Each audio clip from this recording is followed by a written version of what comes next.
Good afternoon. I'm Will Johnson. I'm the police chief for the city of Arlington. I want to provide an update to the officer-involved shooting that occurred in the early morning hours of August 7th. The decision to use deadly force is one of the most difficult and scrutinized actions a police officer will ever make. It represents the ultimate use of police authority and should only be used as a last resort to protect the life of another or the life of a police officer. Because a police officer's primary mission is the preservation of life, the decision to use deadly force is innately contrary to the goals to preserve the peace and to safeguard life and property. For this reason, anytime the police use deadly force, there must be a vigorously thorough, transparent, and procedurally fair investigation that answers all relevant questions. This process should answer both the legal question of whether the officer acted lawfully and whether the officer's actions were consistent with the department's expectations, policies, and training. The investigative process used to answer these questions involves multiple segments of the criminal justice system and can be lengthy and at times frustratingly slow. I personally would like nothing more than to be able to provide you with a complete set of facts, reports, and the outcome of our investigation right now, but that is simply not possible. It takes time to process evidence, to collect and analyze eyewitness statements, and to form an investigative understanding of the sequence of events that took place during this shooting. However, to be clear, our pledge is to provide these answers in the most thorough and expeditious manner possible. Equally important to the investigative process is an acknowledgement, and in this instance has not occurred in isolation, but rather it has occurred as our nation has been wrestling with the topics of social injustice, inequities, racism, and police misconduct. We recognize the importance of these topics, the impact these issues have on communities throughout our nation, and we pledge to act in a transparent manner in an effort to alleviate these concerns. Our affirmation to our commitment for transparency includes inviting Tom Klass, Special Agent in charge of the FBI Dallas Field Office, the opportunity to participate in this case and review all investigative work and investigative findings. This request in no way diminishes my confidence in the Arlington Police Department's ability to thoroughly investigate this incident or our ability to take appropriate actions based on the outcome of the investigative findings. My goal is to keep the public informed with the latest confirmed facts regarding this incident. The facts available today do not answer all questions, nor will they alleviate all concerns. However, we will provide answers as they become available and address every concern throughout the investigative process. In the interim, we will provide updates periodically as the investigation progresses.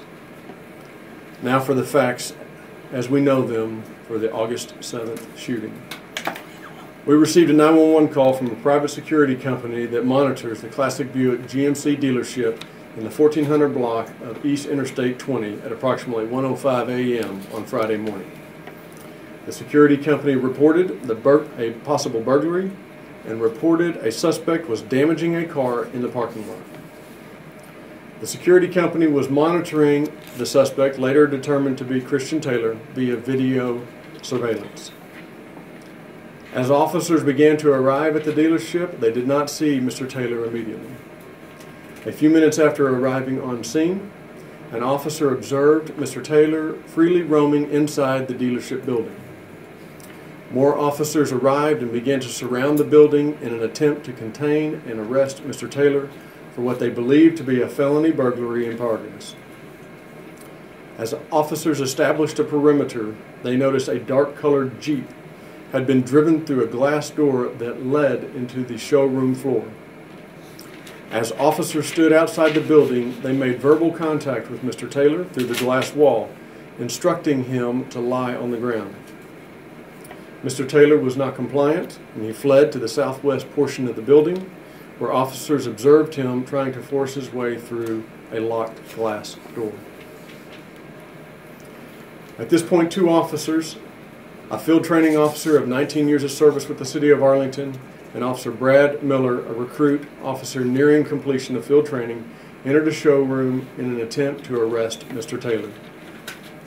During this arrest, there was a confrontation between officers and Mr. Taylor, which led Officer Brad Miller to discharge his weapon, striking Mr. Taylor. 4 rounds were fired during this incident. Mr. Taylor was struck multiple times. The medical examiner will determine the number of times struck. We also know that a taser was discharged during the encounter by the second officer in the building. Investigators have not determined the sequence of actions between the two officers, and this will be an area of focus of the investigation. The nature of the confrontation and the behavior and the decisions of all persons present are of critical importance in understanding this event. We understand that the community has significant concerns about this aspect of the shooting and desires more detailed information. We share their concerns and will provide this information when available. Investigators are in the process of collecting statements from officers at the scene and evaluating the physical evidence in an effort to understand what occurred. Additionally, evidentiary reports such as the autopsy report, ballistic and toxicology reports are all necessary and important items for investigators to consider in this case. This leads to the community concern about the length of time cases such as this require before being completed. I understand this concern, and oftentimes I share this concern. My promise is to work as quickly as we can to provide information to the family and to the community about the details of this incident.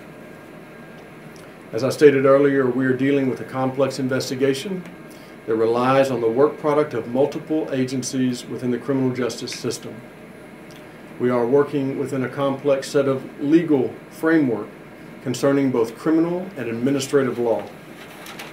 We will honor each of these principles throughout our involvement of this case to work to keep the community informed throughout our progress. In the interest of public trust and expediency, and as allowable under law, we will release the 911 recordings, the police radio traffic, as well as the video received from the security company who initiated the 911 call to police after all officer statements have been obtained. Delaying the release of this information until statements have been obtained is being done so to preserve the integrity of the criminal investigative process. However, I anticipate these items to be released within the next 7 to 10 days, if not sooner. In closing, everything about the outcome of this incident is a tragedy. Our community is hurting, our family is hurting, and our department is hurting. We will do everything in our power to make sure that the information needed to restore our community is provided and to ensure accountability, public trust, and public confidence is maintained through the process. I'll answer questions that you have. Chief, the 4 shots that were fired, were they all fired by Miller, and at what distance did he hit Taylor? And if you can talk about where Taylor was hit. You said he was hit multiple times, but if you can talk about where Taylor was hit. I can confirm that Officer Miller was the only officer that shot, and that's the only information that I have at this time. Chief, there's been some concern about the amount of time from when the officer actually spotted Taylor to the time that the shots were apparently fired. Some people listening to the audio have suggested it was as short as 1.5 seconds. Can you speak to that at all? I can say that 1.5 seconds is completely inaccurate. Chief, you use the word altercation. That's such a vague term. Can you somehow give us some insight to what that altercation was, or a better description? We need to interview Officer Miller and allow him to provide his statement to get the details that is requested and desired in the community. So he has not been interviewed? That's correct. how come and how long does he have until? The interview is being scheduled, and that is standard police practice for a delay in interviewing an officer involved in a deadly force encounter. Is he the only officer that? Next officer that fired the taser, and did that come before or after the shots were fired? As I mentioned in my statement, the sequence of events has yet to be established by investigators, but we know based on the cartridges the number of rounds that were fired, and we know from the expended cartridge of the taser that a taser was deployed. Chief, have you spoken with the Taylor family yet? And then what's been the nature of your conversations, if you've had any? I have spoken with some members of the Taylor family. Chief, can you at least say whether this was physical, verbal altercation? Can we say physical? I'm not prepared to have any more details about that confrontation at this point, because whenever we release the information, I want it to be absolutely factual and accurate. Was Miller injured in any way? No, sir. Is Miller on taser? Yes. Chief, you talked about, obviously there was some damage to the cars. Can you give any more details about how much damage was caused by Taylor? Damage that will be demonstrated in the video is a windshield being kicked out. I'm unaware of any other damage that might be present. From what you've seen and learned, why did they have to kill him? I don't have the answer to the outcome of this investigation. Did he? Let me answer your question. I can guarantee you that we will have a thorough investigation.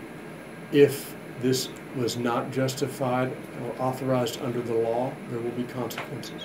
Chief, was there any indication as to what Taylor was doing there at that time of night? Was he there specifically to burglarize or make off with a car? Do you know anything about that? We don't have the full understanding of Mr. Taylor's motives.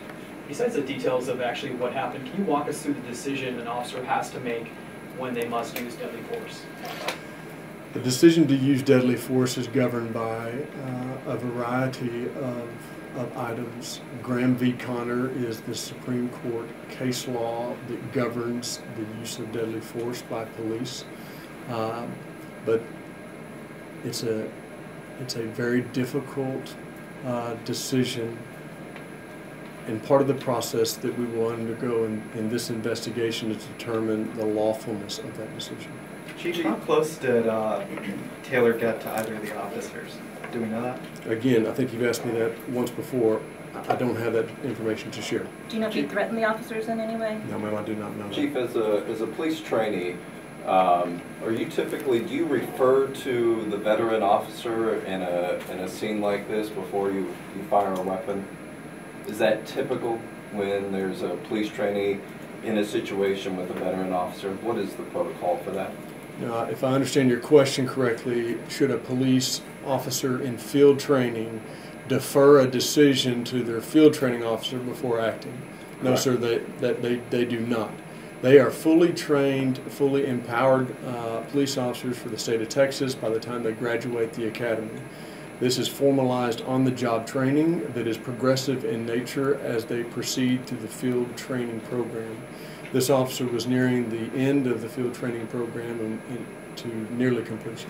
Chief, with a situation like this, especially one that grips the national headlines now, for folks that maybe aren't from this area, is there anything that you would want them to know about Arlington and your police department that might be being misconstrued out there right now, is where we're kind of seeing this rapidly spread everywhere? I think that the rate in which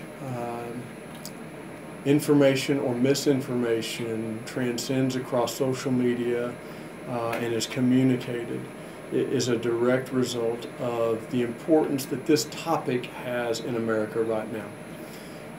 We believe strongly here of the importance of investing in our relationships in our community. I'm grateful that we have done that. Any police department dealing with this type of an event, it would and can shake the confidence of those relationships. But it demonstrates the value of why we do community policing, the value why we believe in procedural justice, and the reasons why we invest in our community so that we can work through very difficult and concerning issues like this, and we intend to do that. Two more questions. Have you Two more been, questions. meeting with the faith community regarding this issue, and if so, what has their feedback been? So the question is have I been in contact with the faith community in Arlington? The answer is absolutely yes. I've been on the phone nonstop for the last 2 days talking. I'm sorry. I How long think did you've the had several questions. The last question over here. Chief, can you clarify again that the taser that was deployed, you Yes. confirmed that, was that before, after, simultaneously? As I said in my statement, we do not have the sequence of events at this point in time, but that is exactly what investigators will be looking for. How long is the training Thank you so much for your attention to me.